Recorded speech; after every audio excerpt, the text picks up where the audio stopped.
అందరికీ నమస్తేనల్లా welcome to సాఫ్ సీదా ముచ్చట ఈ నడమ కరెంట్ పోయిందని ఎవ్వలైనా ఆన్లైన్లో పోస్ట్ పెట్టుడే ఆలస్యం అన్నీ అబద్ధాలే అద్దంటే మిగిలిపోయేటంత కరెంట్ ఉన్నది కావాలని బదనాం చేస్తురని ఉల్టా జనాల మీదనే ఎగబడ్డారు కరెంటోళ్ళు కేసులు పెడతామని బెదిరించుడే కాదు పోస్టులు పెట్టిన వాళ్ళ ఇంటి మీదకి పోయి దాడులు కూడా చేసిండ్రు అదట్లుండగానే కరెంటు శాఖ పెద్ద ఇంజనీర్ సార్ మాట్లాడుతుంటేనే కరెంటు పోయింది ఇక సార్ ఇజ్జత్ ఎట్లా తీసిందో చూడుర్రి అందరికీ శకునం చెప్పే బల్లి కుడుదల పడ్డట్టు అయింది ఈ కరెంటు శాఖ ఎస్సీ సార్ది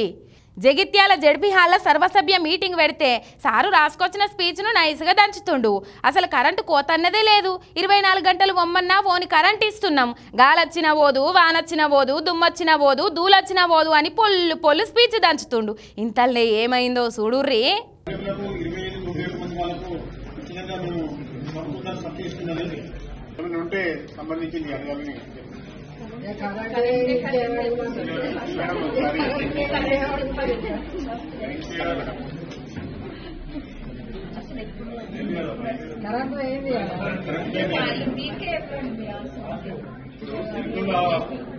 ఎస్సీ సార్ వన్న కోతలనే కరెంటు కూడా అనిపించినట్టున్నది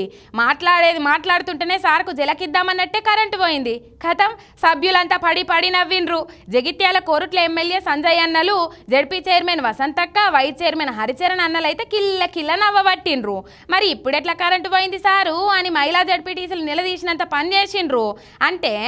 ఇది అనుకుంటా సార్ ఏదో కవర్ డ్రైవ్ చేయ చూసిండు గాని నలుగుట్ల నగుబాట అయిండు ఈయనకే సాక్షాత్తు మంత్రులు మాట్లాడుతుంటే అంతెందుకు ముఖ్యమంత్రి సార్ మీటింగులలోనే కరెంటు పోయింది చూడలేదా కాంగ్రెస్ పాలన అంటే మాటలకు చేతలకు ఎంత పొంతనుండదో గిసంటి ముచ్చట్లు మంచిగా బయట పెడుతున్నాయి.